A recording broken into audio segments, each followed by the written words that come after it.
Je sais à quelle époque, je sais que c'est en 2015, je sais qu'ils veulent dire que cela ne fait aucune différence. Quelqu'un a oublié de le dire à Dieu, mais je vais vous le redire.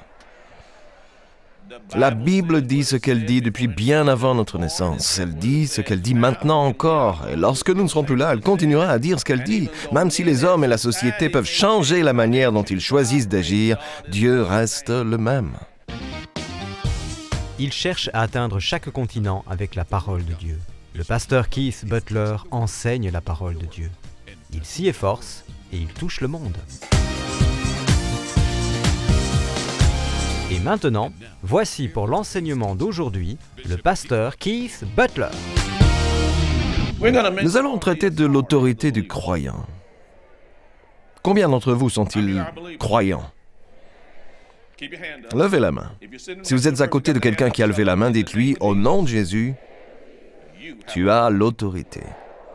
Regardez s'il y a quelqu'un d'autre qui a encore la main levée. Gardez la main levée. Si vous voyez quelqu'un d'autre, dites-lui, au nom de Jésus, vous avez l'autorité. Et si votre main est levée, dites, au nom de Jésus, j'ai l'autorité.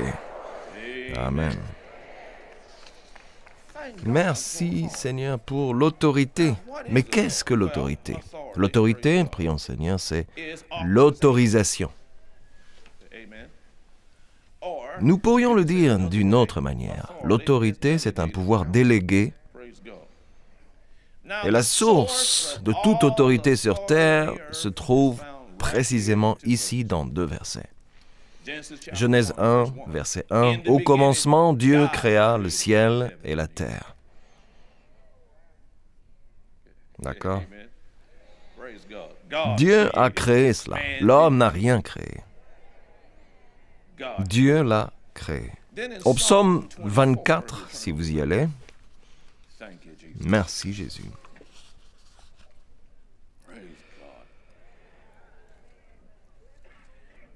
Dans le psaume 24, au verset 1, on dit « C'est à l'Éternel qu'appartient la terre avec tout ce qu'elle contient. Le monde avec tous ceux qui l'habitent. » Que disaient les Saintes Écritures? Elle a raconté que Dieu disait « J'ai créé la terre ». Il a dit « Tout ce qui s'y trouve, je l'ai créé ». Il a dit « Chaque personne, je l'ai créé ». Il a dit « Toute chose sur terre m'appartient ». Comme vous le voyez, avant toute chose, la source centrale de toute autorisation,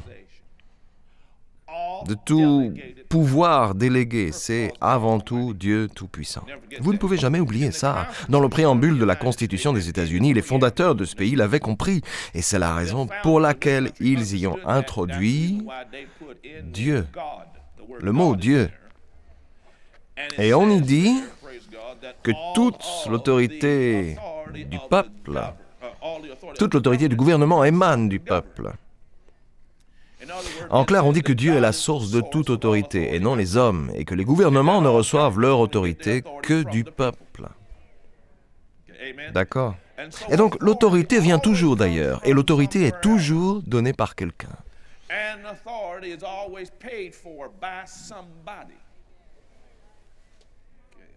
Est-ce que vous comprenez? Vous avez reçu votre liberté de ce pays. Vous voulez savoir pourquoi? Parce que les gars se sont battus et sont morts pour ça, qu'ils ont versé leur sang. Il y a toujours un prix à ça, d'accord? Bien, mais aujourd'hui, on va parler de l'autorité du croyant. Donc, toute autorité ou la source centrale de toute chose émane de celui qui possède toute chose. Et c'est Dieu. Revenons maintenant dans Genèse, chapitre 1. Et prions son saint nom. Je sens, j'ai l'esprit survolté ce matin. Vous ressentez la même chose? Voyons ce qui va encore arriver aujourd'hui.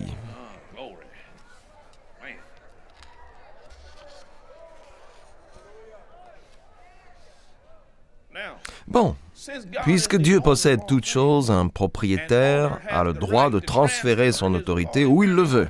D'accord? Je possède un camion. Oui, je conduis un camion. J'ai vendu ma moto, et j'ai maintenant un grand camion, un truc de malade. Je possède ce camion. Ce n'est pas la banque qui possède ce camion, je l'ai payé en espèces. Je suis donc le propriétaire. Bon, quelques-uns d'entre eux, tous disent qu'ils en sont les propriétaires, mais aucun d'entre eux n'en est le propriétaire. Sur ce papier, il est mis possédé par quelqu'un d'autre. Allez, je suis le propriétaire de mon camion. D'accord? Oui, je peux décider de vous accorder le droit de conduire mon camion quand je le décide. Je pourrais dire, je t'en donne juste le droit pour une semaine, ou encore, je pourrais décider de te le donner pour les 3 prochaines années, mais la décision vient de moi.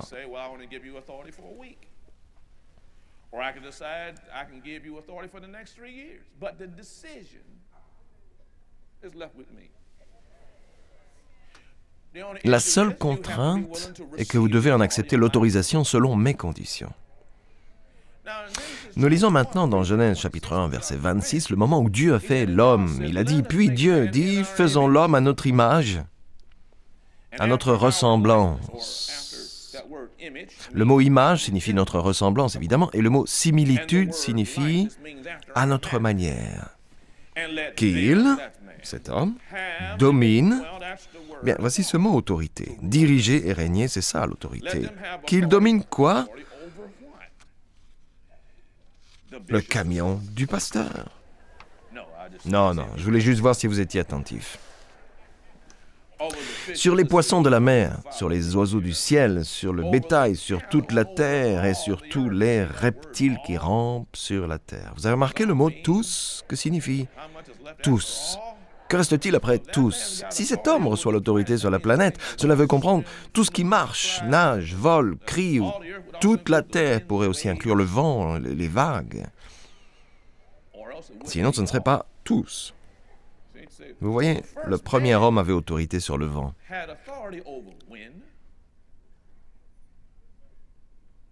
Et il pouvait dire « du calme, reste tranquille ». Et cela pouvait se produire. Le premier homme avait l'autorité sur les vagues. Il pouvait dire aux vagues de le soutenir et il pouvait marcher sur l'eau. Le premier homme pouvait faire toutes ces choses. Il avait l'autorité sur la terre. Autrement dit, tout le monde se soumettait à sa parole. Et sur tous les reptiles qui rampent sur la terre, Dieu créa l'homme à son image. Vous voyez, c'est comme ça qu'est Dieu, le mot « image ». Ce qui veut dire que l'homme a été créé pour ressembler à Dieu et agir comme Dieu, pas pour être différent. L'humanité, c'est lui en miniature, vous comprenez? Il a été créé à sa ressemblance. Dieu créa l'homme à son image. Il le créa à l'image de Dieu. Il créa l'homme et la femme. Je sais à quelle époque. Je sais que c'était en 2015. Je sais qu'ils veulent dire que cela ne fait aucune différence. Quelqu'un a oublié de le dire à Dieu. Je vais vous le redire. La Bible dit ce qu'elle dit depuis bien avant votre naissance. Elle dit ce qu'elle dit maintenant encore, et lorsque nous ne serons plus là, elle continuera à dire ce qu'elle dit. Même si les hommes et la société peuvent changer la manière dont ils choisissent d'agir, Dieu reste le même. De cette chair, nous n'allons pas changer ce que Dieu a dit. Ce n'est pas un manque de respect vis-à-vis de qui que ce soit. Je parle de la manière dont il a fait cela. Car il œuvre aussi pour le salut. S'il y a le moindre écart de la parole de Dieu sur un sujet quelconque, il y a délivrance pour ce sujet.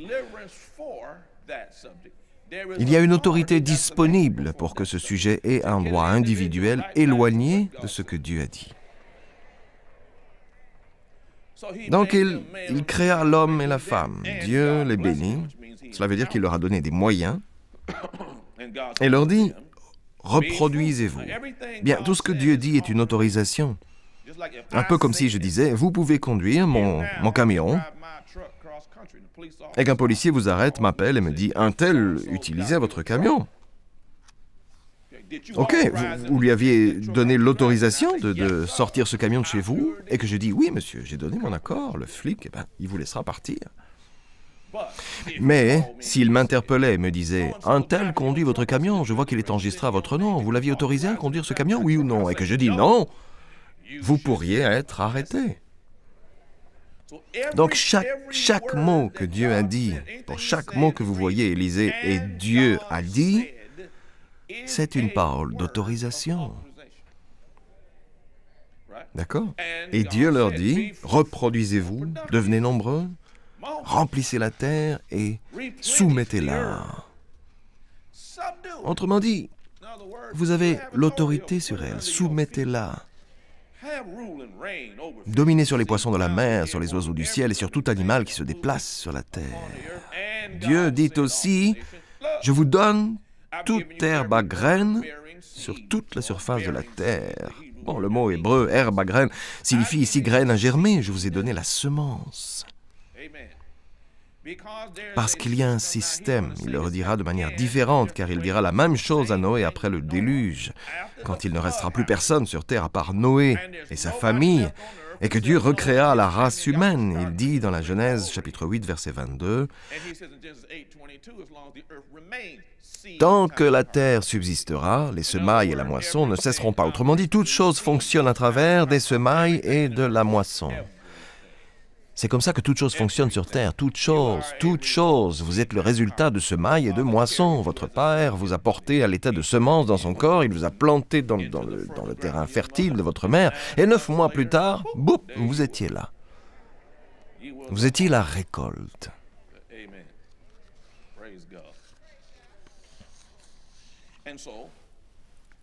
Et alors il a dit, « Je vous donne toute herbe à graines sur toute la surface de la terre, ainsi que tout arbre portant des fruits avec pépins ou noyaux. Ce sera votre alimentation. » Il s'agit du mot nourriture ici. Cela veut dire nourriture en hébreu. Il dit alors, « Je vous ai donné de la semence. Je vous ai donné des graines à planter. Vous les plantez et cela produira une récolte. » C'est comme ça que fonctionne toute chose. Si vous n'avez pas d'amis, vous devez planter la graine de l'amitié. Vous aurez des amis. Si personne vous aime, plantez la semence de l'amour chez quelqu'un. L'amour reviendra dans votre vie. Tout fonctionne de cette façon sur Terre. Donc si vous avez un besoin, plantez une graine. Dites cela à votre voisin. Si vous avez un besoin, plantez une graine. D'accord ? Bon, c'est pas de ça que je voulais parler ce matin. J'aborde un autre sujet. Mais c'est intéressant à observer. Remarquez alors que Dieu a fait quoi?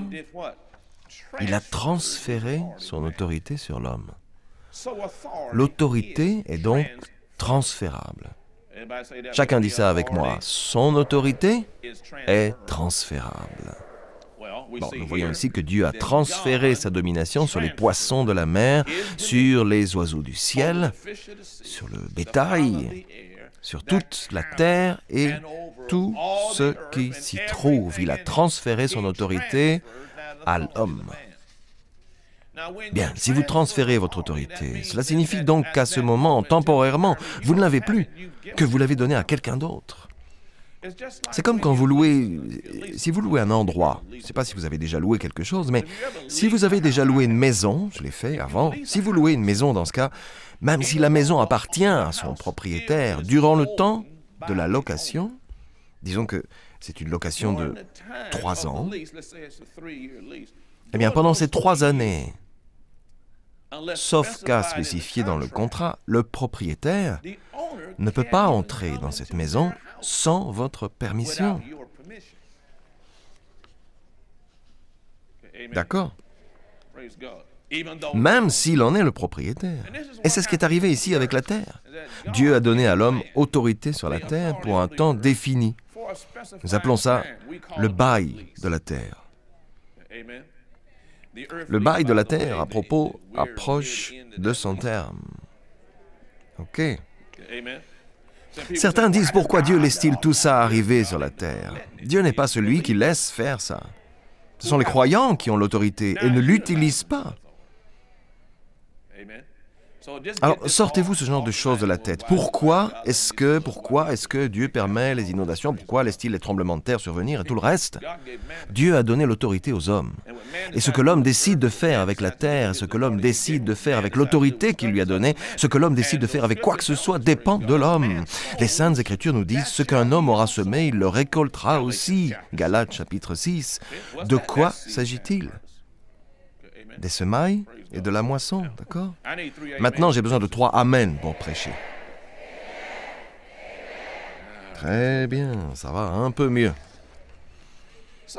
Nous voyons que Dieu accorde de l'autorité à l'homme. Maintenant, prenez l'Épître aux Romains, chapitre 6.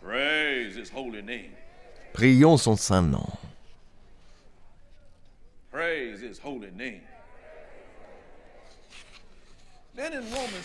Dans l'Épître aux Romains, chapitre 6, l'apôtre Paul, comme je vous l'ai dit la semaine dernière, dimanche dernier, Paul est dans une position très intéressante parce que Dieu a choisi Paul.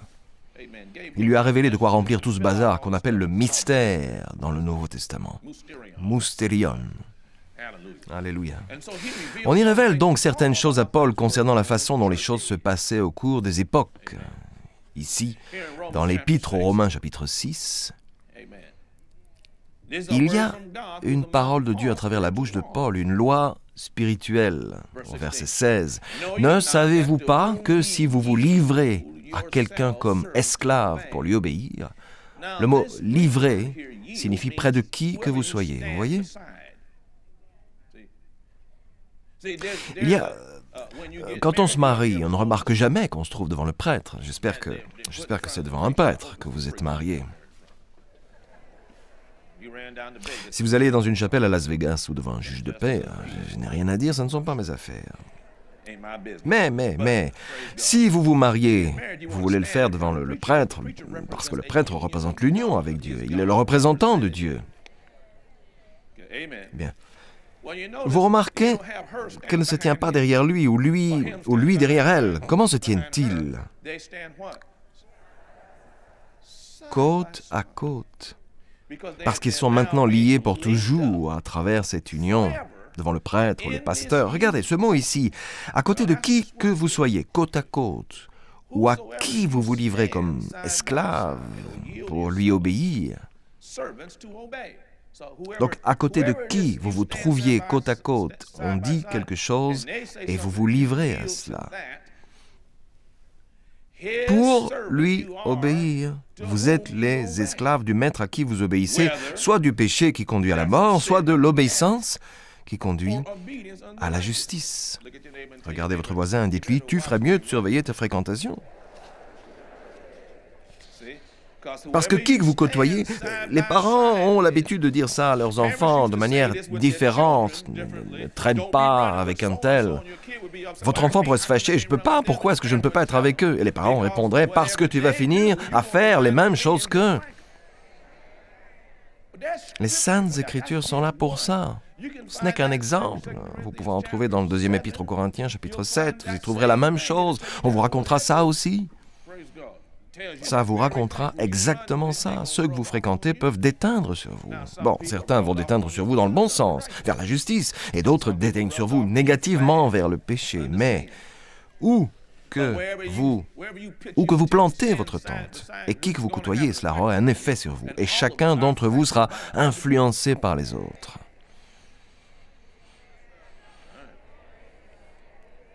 Très bien. Bon, maintenant prenez l'Épître aux Galates, chapitre... prenez la Genèse, chapitre 3. Alors, parce que depuis que nous avons vu cette loi, nous allons maintenant parler d'autorité. Mais je dois d'abord préparer le terrain. Pour certains, ce sera très rudimentaire, pour d'autres, ce sera nouveau. Il y a toujours de nouvelles personnes, et puis certaines personnes âgées oublient. Donc, dans le jardin d'Éden, Dieu, bien sûr, dans le chapitre 2, a dit, il a pris l'homme, l'a mis dans ce jardin, lui a donné 2 boulots. Il a dit à l'homme de s'en occuper, autrement dit, d'y travailler, et de développer ce terrain, le jardin d'Éden, et d'en assurer la maintenance, c'est-à-dire de le protéger. S'il dit à l'homme, je lis le chapitre 2, verset 15, il dit à l'homme de prendre soin du jardin, mais il y a autre chose que le jardin qu'il faut protéger.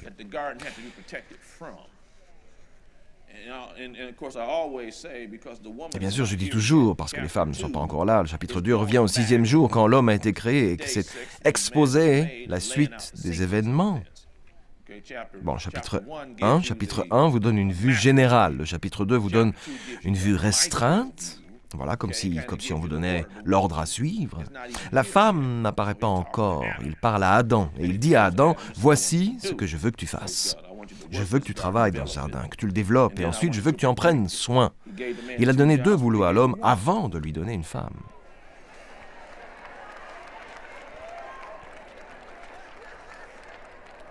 Je vais laisser ça à votre imagination.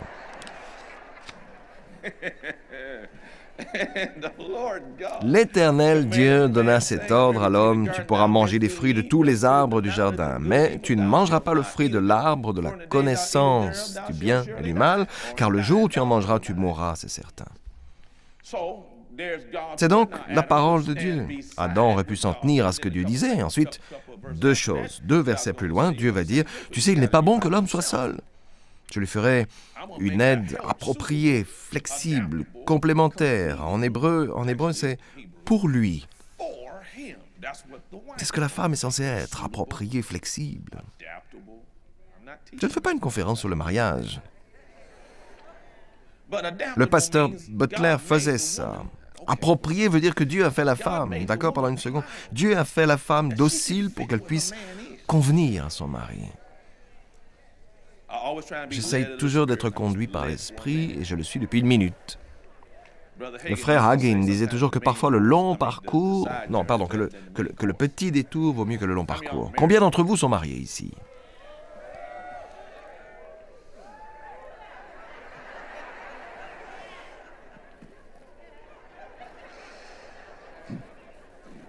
Si ça, c'était l'applaudimètre pour le mariage, pas étonnant que les gens restent célibataires.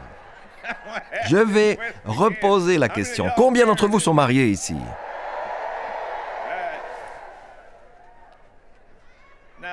Très bien. Donc, si vous êtes célibataire, vous devez écouter ce qui suit, parce qu'aujourd'hui, la confusion règne dans notre société. C'est pourquoi on voit arriver toute cette folie. Les gens sont perdus. Ils ne savent plus qui ils sont, ils ne savent plus de quel sexe ils sont, ils ne savent plus quel est leur rôle, ils ne savent plus ce qu'ils doivent faire ou pas. Ils sont complètement perdus. Tout à fait comme à la tour de Babel, quand ils étaient désorientés. Pourquoi?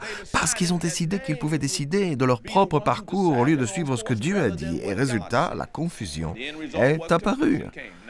Ce qui se passe dans la société aujourd'hui est que les hommes ont décidé « Nous ne sommes plus malins que Dieu, c'est nous qui décidons comment les choses se feront. » Et devinez ce qui s'est passé, la confusion est réapparue.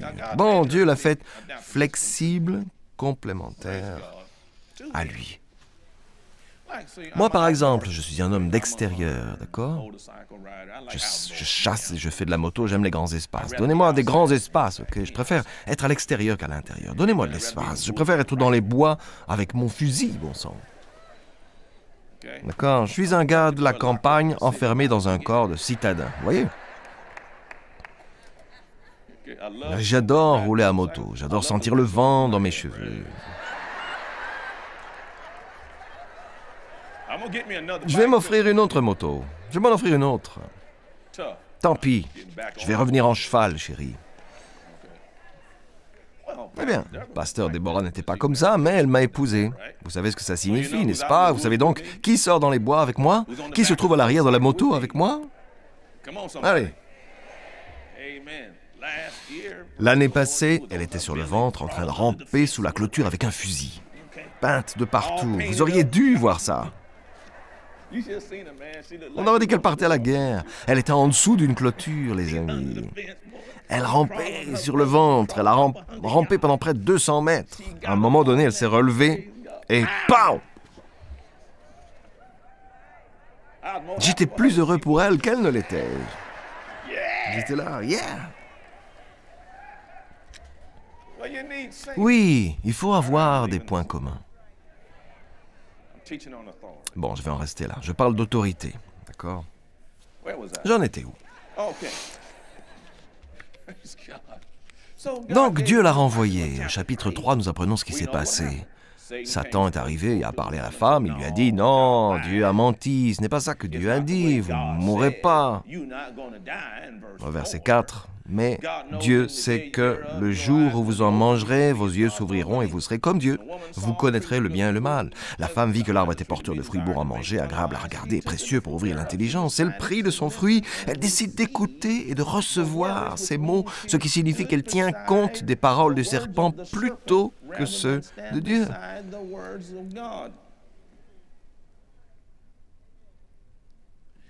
Et elle en mangea, elle en donna aussi à son mari qui était avec elle, et il en mangea. Dieu au commencement lui avait dit tout ça. Elle n'était pas encore là quand Dieu le lui a dit. Et lui, il a pris part à ça avec la femme, avec elle. Que se passe-t-il? Romains chapitre 6 parle de ça. Ils deviennent, selon la loi, serviteurs du démon. Allez dans Luc chapitre 4. Encore une fois, je dois expliquer quelques fondements. Jésus est donc tenté. Nous lisons au verset 5, « Le diable l'emmena plus haut sur une haute montagne et il lui montra en un instant tous les royaumes de la terre. Puis il lui dit, je te donnerai toute cette puissance. » Le mot grec, le Nouveau Testament est traduit du grec. Ce mot grec puissance est exousia. C'est le mot autorité. Je te donnerai toute cette autorité. Quelle autorité? Tous les royaumes du monde.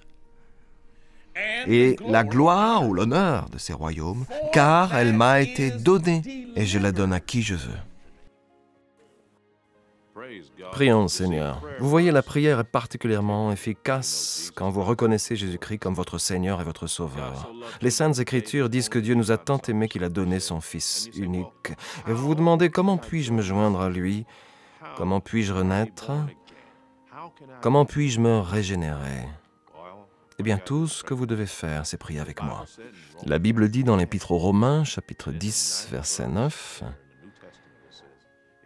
Si de ta bouche tu confesses que Jésus est Seigneur, et si dans ton cœur tu crois que Dieu l'a ressuscité des morts, tu seras sauvé. » Le verset suivant dit, « En effet, croire dans son cœur conduit à la justice, et confesser de sa bouche conduit au salut. » Et enfin, il dit au verset 13, « En effet, quiconque invoquera le nom du Seigneur sera sauvé. » Priez maintenant avec moi. C'est bien, penchez la tête. Et priez bien fort de tout votre cœur avec moi, cher Père Céleste. C'est ça. Maintenant, priez avec moi, cher Père Céleste. Au nom de Jésus, je crois que Jésus-Christ est le Fils de Dieu. Qu'il est mort pour moi sur une croix. Qu'il s'est chargé de mes péchés. Qu'il est allé en enfer à ma place. A accompli mon châtiment. Et maintenant est sorti du tombeau. Viens dans mon cœur, Seigneur Jésus. Je te reçois comme mon Sauveur et le Maître de ma vie. Alléluia. C'est aussi simple que ça. Et il est maintenant présent dans votre cœur. Vous allez me dire, bon, et maintenant que dois-je faire? Nous avons un ouvrage spécial que nous voulons vous faire parvenir. Il s'intitule « D'où venons-nous » Nous serons heureux de vous l'adresser. Prions le Seigneur et je vous expliquerai tout ce que vous devez savoir. Je tiens à vous féliciter, vous ne serez plus jamais la même personne au nom de Jésus. La parole de Dieu entre dans ton esprit dès lors que tu reçois Jésus comme le Seigneur et le Sauveur de ta vie. Le véritable toi, ton esprit, est régénéré. Cela signifie que tu es maintenant une nouvelle création dans le Christ qui, après Dieu, est créé dans la vertu et la vraie sainteté. Ce procédé provoque un changement immédiat dans ton esprit et dans ton cœur. Toutefois, pour continuer ce procédé de changement, tu dois ranger tes anciens habits et apprendre comment cheminer dans ta nouvelle vie avec Dieu en commençant ta journée en prière avec le Père. Une simple prière de louange et d'action de grâce t'aide à consolider ta relation avec Dieu. Remercie-le pour son amour, sa confiance, sa patience, sa tendre bonté, sa paix, son pouvoir de guérison, sa protection face au danger, son indulgence, sa sagesse et son aide pour cette journée. Assure-toi tous les jours de prendre le temps de lire la parole de Dieu. Tout comme ton corps de chair a besoin de nourriture, ton esprit nécessite la nourriture de la parole de Dieu. Veuillez s'il vous plaît prendre note de l'adresse sur votre écran. De la sorte, nous pouvons vous envoyer ce petit livre très important. Il contient une abondance d'informations dont vous aurez besoin maintenant que vous avez décidé d'accueillir le Seigneur dans votre cœur et de continuer votre chemin avec Dieu. Finalement, il est important que vous aussi preniez le temps de trouver un lieu de culte et que vous entreteniez des relations avec d'autres croyants. Nous prions pour vous, afin que le Dieu de notre Seigneur Jésus-Christ, le Dieu de gloire, puisse vous donner l'esprit de sagesse et de révélation dans la connaissance de lui. Le programme d'aujourd'hui a-t-il été une bénédiction pour vous? Ce que vous avez entendu n'était qu'une partie de son puissant message. Vous pouvez commander la totalité du service d'aujourd'hui sur CD, DVD ou par DVD sous-titré MP3 ou MP4. Il suffit simplement de visiter notre boutique en ligne sur www.keithbutler.org ou d'envoyer un courrier à l'adresse inscrite sur votre écran ou de nous appeler. Commandez ce livre aujourd'hui pour vous-même, un membre de votre famille ou un ami et laissez la parole de Dieu commencer à agir dans votre vie dès maintenant.